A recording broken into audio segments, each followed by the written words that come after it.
Hyderabad parade ground లో international పతంగుల పండుగ జోరుదార్ అవుతున్నది కదా. బయట దేశపోలు ఎగరేస్తున్న పతంగులను చూసి బీరిపోతున్నారు ఒక్కొక్కరిగా. పతంగులను ఎగరేసి తీరం పట్టకుండా తిరిగి తిరిగి వచ్చిన వాళ్ళకు కూడా తినేటివి కూడా రెడీగా ఉన్నాయి పోరి. ఇటు మాజీ మంత్రి తలసాని శ్రీనివాస్ యాదవ్ సార్ కూడా జోరుదారుగా తయారయ్యి పతంగుల పండుగకు వచ్చిండు. ఎంబడి మనవడు మనవరాలను కూడా దోలుకొచ్చినట్టున్నాడు కదా. అరే చూస్తారేం సార్, పట్టు రే పతంగిని.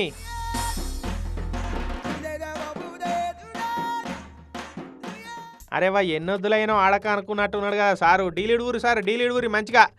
గాలి కూడా బాగా వస్తున్నది పో. షెబ్బాష్. వెనక లేరి జరుగురి జరా. టింకిలు కొట్టకుండా సార్ చేయి కింద ఉంటే ఎట్లా? సార్ పతంగి మొత్తం ఇట్లా విమానం లెక్కనే ఎగిరింది పో.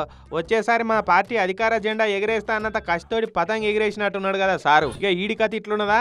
హైదరాబాద్ ట్యాంక్ బండ్ కాడ ఎమ్మెల్యే దానవ్ నాగేందర్ సారు ఏకదం పతంగుల పండుగ సెడి చేసిండు పో. ఆడోళ్లకు ముగ్గుల పోటీలు పెట్టి మొగోళ్ళకు పతంగుల పోటీలు నడిపించిండు. అరే కండ్లకు సల్వ కండ్ల అద్దాలు పెట్టి ఏమని ఎగిరేస్తున్నాడా పతంగులు. ఖైరతాబాద్ నియోజకవర్గంలో కాంగ్రెస్ జెండా ఎగిరేసినంత కాన్ఫిడెంట్ గా పతంగులు ఎగిరేసిండు సారు.